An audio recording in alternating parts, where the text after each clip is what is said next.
Welcome back everyone to Gotcha Interact. In today's video, we're going to be taking a look at the second half of version 3.3 for Honkai Star Rail today.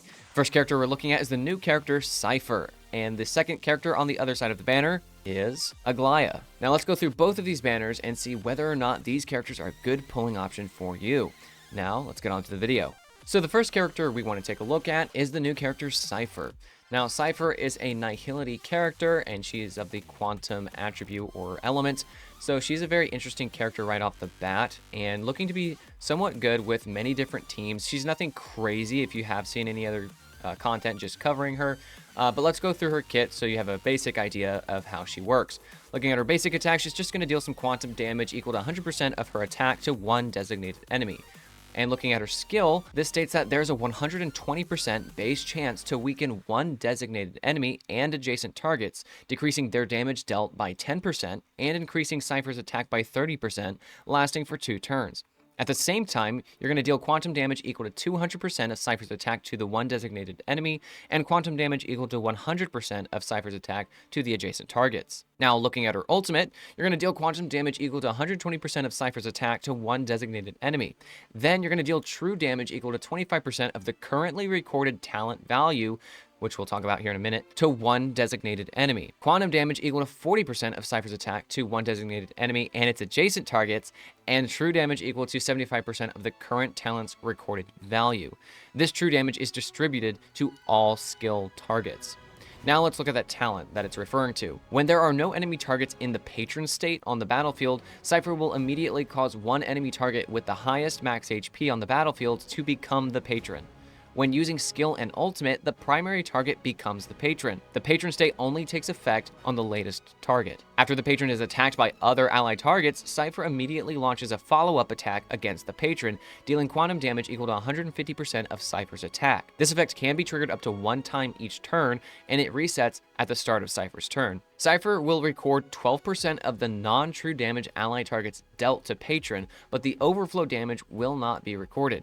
The recorded value is cleared after you use her ultimate. And then quickly looking at her bonus abilities, her first one states that she will increase the crit damage dealt by the talent's follow-up attack by 100%. And when Cipher is on the battlefield, damage received by all enemy targets just straight up increases by 40%. Bonus ability 2 states that Cipher will record 8% of the non-true damage allied targets dealt to the enemy targets aside from the patron, and overflow damage is not recorded. So basically that's going to stack with that 12% we read in the talent, so you have 20% of recorded damage. Her bonus ability 3 states that when Cipher's speed is greater or equal to 140 or 170, her crit rate will be increased by 25% or 50% respectively, and the recorded value by 50% and 100% as well, respectively. So you really want to hit that 170 speed threshold, which is going to be pretty easy, especially with her light cone, which we'll talk about later. Also, it is nice to know that she is going into speed, quantum damage boost, and effect hit rate for her other traces. Next, looking at the other character we have on this banner, we are looking at Aglaea. Now, this is her first rerun since her release. She's going to be a remembrance character that follows the path of lightning. So looking at this character as well, going through her skills instantaneously with her regular basic attack, there's really nothing special here. But once again, more onto that when we have a little bit more using in her ultimate, which will change a lot of these things. Looking at her skill though, this is where she's going to summon her special summon, Garment Maker. Now, in summoning the Garment Maker as well, if the Garment Maker is already on the field, this will restore 50% of Garment Maker's HP instead if it's already on the field and summoned. Now, the ultimate changes everything completely about Aglaea's kit. Looking at the ultimate, it states that you will summon Garment Maker if she's not already on the field. If Garment Maker is already on the field, then this restores its HP to maximum, and Aglaea enters the Supreme Stance state and immediately will then take action. While in the Supreme Stance state, Aglaea will gain the speed boost stacks from Garment Maker's Memo Sprite talent, with each stack increasing this unit's speed by 15%. Looking quickly over at the speed stack so that you guys have this as well, the talent specifically states that the Memo Sprite Garment Maker has an initial speed equal to 35% of Aglaea's speed and a max HP equal to 66% of Aglaea's max HP plus 720. This is all at level 10. While Garment Maker is on the field, Aglaea's will then have these attacks that inflict the target with the Seam Stitch state. after the attacking enemies in the Steam Stitch state, you will then deal further additional damage with more stacks on them. Basically, you'll see that kind of number right next to the character as well on her little action turnover in the very bottom left of the corner. You'll be able to see where that actually is going to be using it for her. And going back to the ultimate, it states that while in that state, basically you have those extra speed boost stacks are then Aglaea is going to be gaining when you go into your ultimate state. You will then enhance your basic attack to a different thing called Slash by a Thousandfold Kiss, and you will not be able to use your skill in this time as well.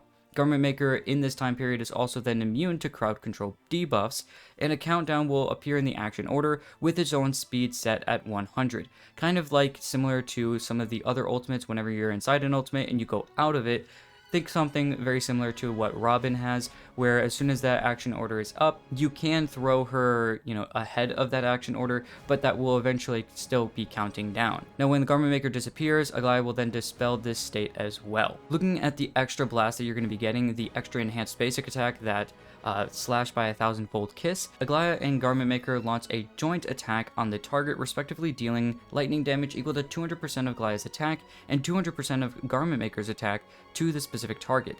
Also, respectively dealing lightning damage equal to 90% of Aglaea's attack and 90% of Aglaea's attack to adjacent targets to that specific one. Also, this specific attack cannot recover any skill points either as well.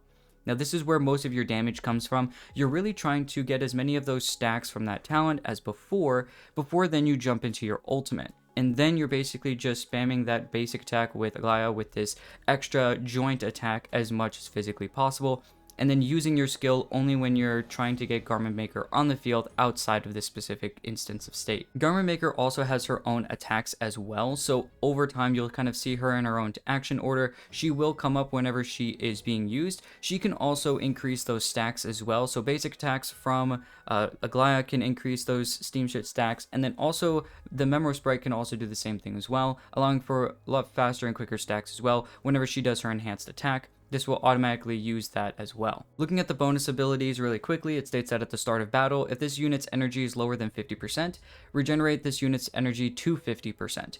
Now, the reason why this is so helpful is because the energy necessity for this character is extremely high, because although this is a very good character and a very good way to do things, and the ultimate is very, very strong, you have to have 350 max energy to actually use the ultimate, which is an insane amount, which this bonus ability is going to be helping out. Looking at the other bonus ability, it states that when Garment Maker disappears, up to 1 stack of the speed boost from the Memo Sprite talent can be retained when you summon this again. Looking at number 3, it states that in the Supreme Stance state from the ultimate, you will increase Aglaea's attack and Garment Maker's attack by an amount equal to 720% of Aglaea's speed and 360% of Garment Maker's speed. So a lot of energy and a lot of speed are extremely helpful on this specific character. Now that we've looked at the characters and kind of what they do, what they can provide for your team, or maybe just learn about them, let's get on to our summary where we ask some questions for you and your account. First question we ask is, do you actually need the character on your account? Basically, how valuable is a character in general, but also specifically for you? And that's what these kind of the point of these videos are for. So first, looking at Cipher, Nihility unit, we already talked about her. She can be pretty good. I would recommend watching like Braxophone's video on his kind of early access, and he's probably putting out a build guide very, very soon. He has very good thoughts on her. She's pretty universal just because of that one bonus ability to kind of just increase everyone's damage by 40%. So she can be used in a lot of different places. One of the biggest questions that a lot of people have is she good with Acheron? And because she's a Nihility character, yeah, but she's not going to replace Jiao Chao. And we'll talk a little bit more specifically about that in the team sections. Just know that value-wise, she can be used almost anywhere because of that universal damage increase. She's going to work with a lot of different things. A lot of people like to put her with Fei Xiao as kind of like a Topaz substitute, just because she has the follow-up. She's triggering that at least once per turn. She's really kind of just sub-DPS. If you want to think of Cipher, she's got a lot of personal damage while kind of helping out everyone's damage just a little bit. She's solid, but she's not like something that's crazy or game-changing or groundbreaking, especially with all these other Amphorius characters. Most of the Amphorius characters have been very powerful, and Cypher's probably the first character in Amphorius to not be like crazy like the others are, to the level that they are, if that makes sense. But she's awesome. She's a very well-designed character, and it just has some universality, and you can use her in a lot of different areas. As far as my regards to her value. It's there, but if you're trying to build after a more specific thing, then I would still maybe wait. If you have Facial and you don't have Topaz, I would actually recommend Cipher over Topaz, just because I feel like Topaz has kind of fallen out a little bit. Now, technically, Topaz is still probably better for that very specific Facial team, but Cipher can be used in other places, and that's just going to feel better, especially if you're a little bit more casual, or you don't care to have like the best in slot supports for like the team. Like everything's got to be 110%. So Cipher is going to be great, but Vixen, what are some of your opinions on Cipher's value for someone's account? I mean, I think you knocked it out of the park here. I mean, overall, looking at Cipher, I was extremely excited for her because I really do like Acheron. But the thing is that, like you said, you know, as much as she is a great character, it's kind of like Yaemiko to Raiden, you know, except there is a little bit of that supportive capability that Cipher has, whereas Yaemiko basically has none. But it's really just a sub DPS kind of help.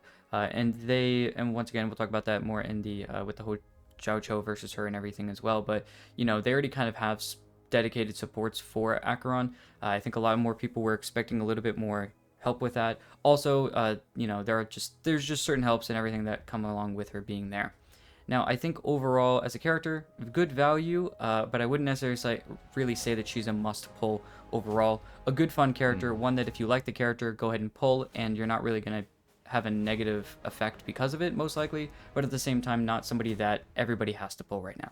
And then looking at Aglaea in terms of value, if you don't have a lightning DPS and you've been looking for one, she's a very solid pickup. And actually, according to Pridewin and some community tier lists, she's one of the top DPSs. Now, she's not to the level of like maybe the Herta, Castrus, or Mighty, but she's very, very close to them. She is in the same tier usually with them. So like in Memory of Chaos, she's one of the best out there right now. Pure Fiction is usually mostly just like the Herta. So Aglaea is not really going to shine there. So if you're looking for Pure Fiction, wouldn't really recommend specifically Aglaea for just that, if that's what you're looking for in terms of value. But Apocalyptic Shadow, she's okay. It more or less depends on the boss you're fighting, but she's not like top meta for that. She's really, really good in Memory of Chaos, but I know Vixen, actually, you have probably some good insight because you actually have the character. So what advice or just insight can you share about Aglaea's value? I think the reason why she's not good in Pure Fiction, because if you're thinking about it, she does a lot of attacks and a lot of adjacent attacks as well. She mirrors a Destruction unit. But the same issue that a Destruction unit has in this specific instance is the same thing that they can't really go up against with these other characters like Erudition units, is that she banks so much on her ultimate that, and with the high amount of necessity for the ultimate, unless you're having Eidolons, and as well if you don't have, you know, Sunday and Huohuo, getting that ultimate is going to be a little bit of a slog sometimes, and especially if the current rotation of endgame does not help you, giving you energy back, it's not going to feel very easy to consistently churn it out. Now, I was able to use her when she first reran in the Pure Fiction because there was like an energy help there as well. Now, I do have Sunday, but I don't have Huohuo, so it kind of helped make up for the loss that I had. So that's probably why she's not fantastic for Pure Fiction unless there's outside help specifically there. Now, that's kind of most, you know, pure endgame modes, but MOC, obviously it makes sense, you know, just a boss killer. And I can understand APOC a little bit to an extent. I also think it's, you know, once again, just depends on the boss, depends on what you're kind of doing. You know, if you get dragged in too early to Hule or something, then there might be some annoyances there. There's just too many things that can kind of go wrong in those instances. Once again, that 350 max energy cost is her quote-unquote downfall if you don't have the right units to actually back her up. Yeah, I think to kind of make sure there's no confusion, I still think she's actually very, very good for APOC, definitely better than Pure Fiction. And like, according to Pridewin or just tier listing, a lot of people still put her in tier 0.5, which is basically second best, but it's still like an Apex character, still top meta, technically speaking. She's right there with Acheron, Boot Hill, Firefly, Mighty, Rappa for APOC, so she's gonna get it done if that's what you're looking for. Like, she's better than Jing Yuan, right? And staying on par with Acheron is already very, very powerful, and if not better. So as far as value goes, yeah, I think we get the idea that she's really, really good. But now let's look at our next question. which is what kinds of teams are you trying to build? And I know I kind of touched on it a little bit. I was trying not to for the last question to be more specific to value, but now let's actually look at team building. So with Cipher, like I said, you can use her with Akron, but if you have Jiao Cho, do not replace Jiao Cho with Cipher. Cipher would really just be that third slot. So you would have Akron, Jiao Cho, and then your sustainer in the last slot, whoever that may be, Aventurine, Lingsha, whatever, just whatever you have, I guess, right?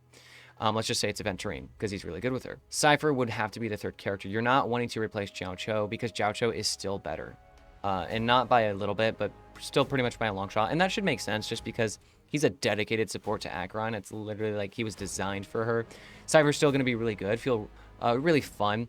As that third slot. Not only is she helping Akron's damage a little bit, and let's say maybe you're using Hyacinth as your sustainer, she would be helping a little bit of Hyacinth's damage technically, but she herself, Cipher, is also a sub DPS. So it's kind of like you stated, Vixen, with if Akron is Raiden, Cipher is Yaimiko in this team, because Cypher's just recording all the damage that Akron's going to be doing, and then you kind of store it up with the ultimate and you can just pop it out whenever you want to.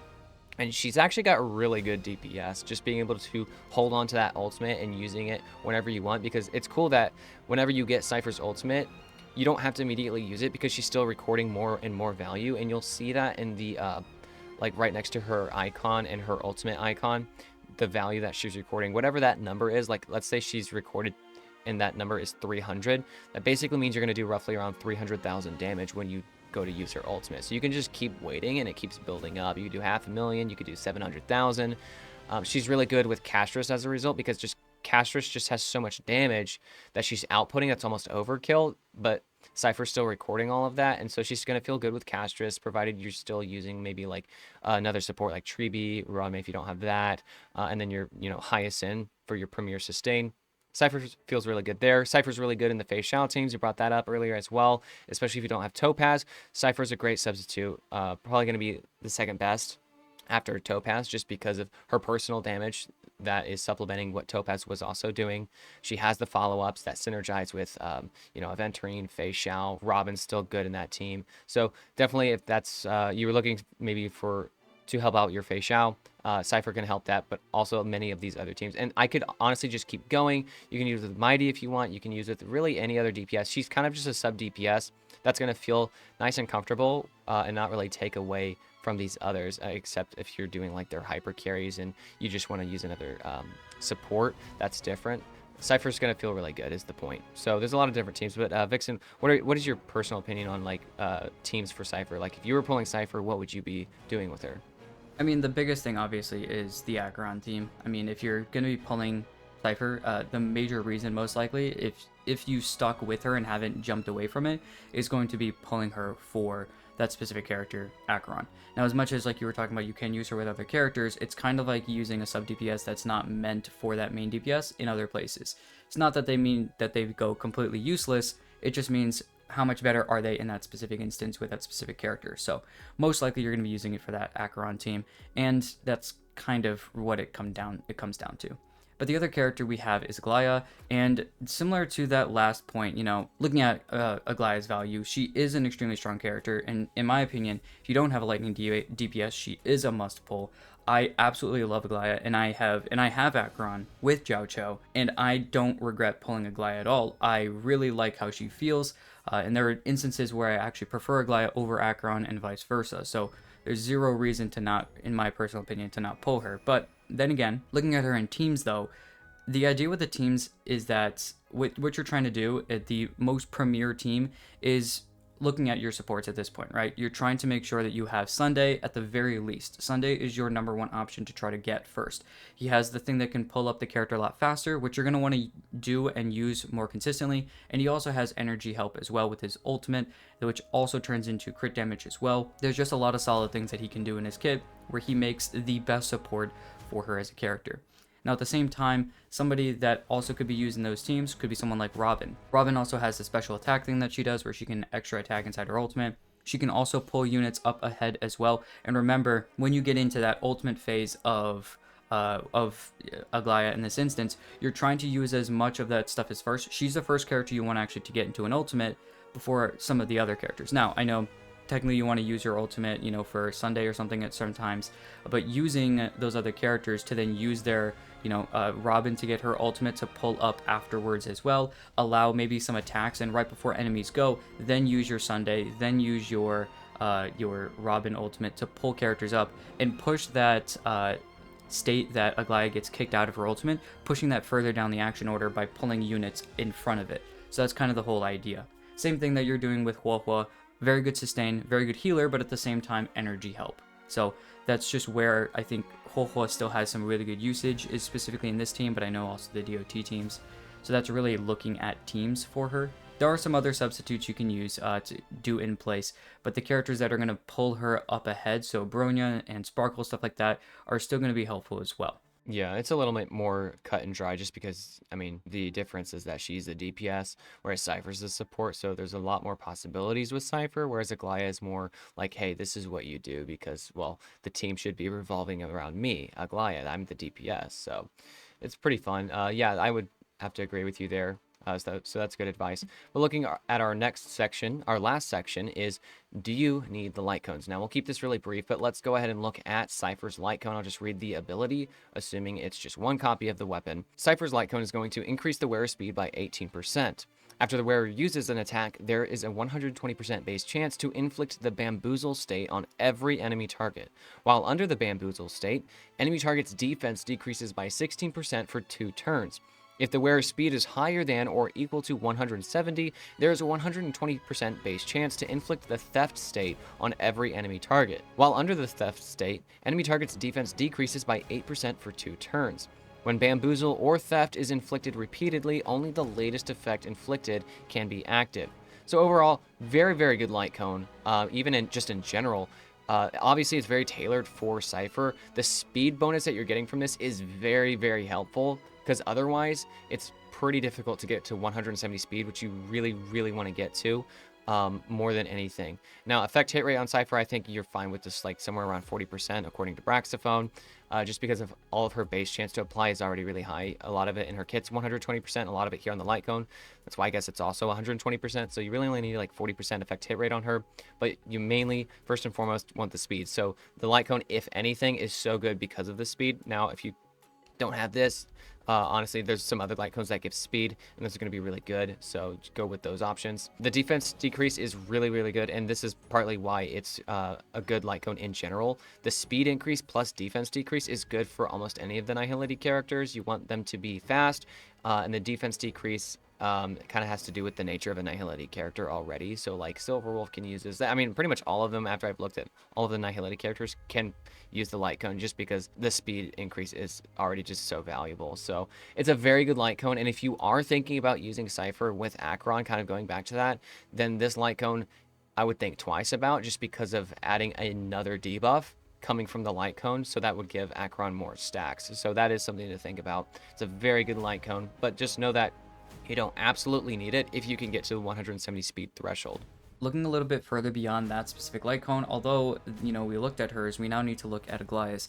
Now, Aglaea, her light cone, once again, going quickly over this, with one copy of her, it states that at the ability, it will increase the wearer's base speed by 12, and after the wearer and the wearer's Memo Sprite attacks, the wearer gains 1 stack of Brocade. Each stack of Brocade increases the wearer's and their Memo Sprite's crit damage by 9%, stacking up to 6 times. When reaching the maximum stacks, each Brocade stack will then additionally increase basic attack damage by 9%. As much as this is an extremely strong, obviously very good light cone here, obviously the speed, which I know Rift you were talking about with a Nihility unit, but also specifically this unit right here with Aglaea means more damage, so that obviously is going to help out as well with her. She is a very speed focused character, but at the same time getting extra crit, because she's obviously a DPS, is very helpful, and the extra basic attack damage as well is also helpful, considering once again you're doing that joint. The whole point of your kit is to get into your ultimate and do that joint attack over and over again, which is technically considered a basic attack hit, over and over again as much as possible.